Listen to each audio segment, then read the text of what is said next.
Aquests boleros mallorquins se popularitzen a final del segle XIX, que és aquesta època que estan representant del modernisme, i els veureu ballats de dues formes diferents. Els més petits els ballaran na Valentina i Inés de la manera, crec, de Santanyí, que és la que s'ha arribat fins aquí, i llavors els altres els veureu de tres pobles diferents.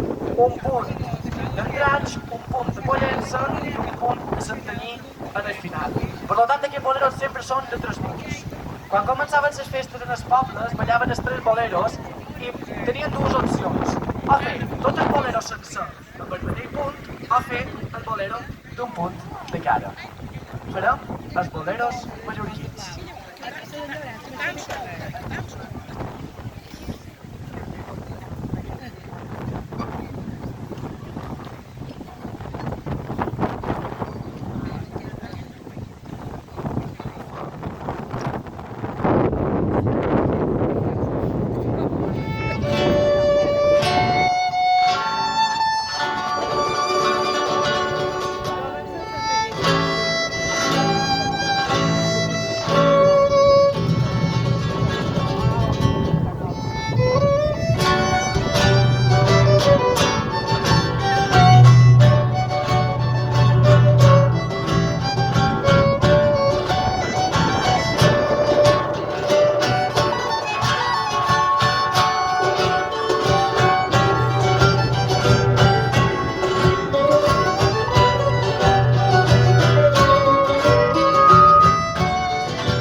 Aquests boleros.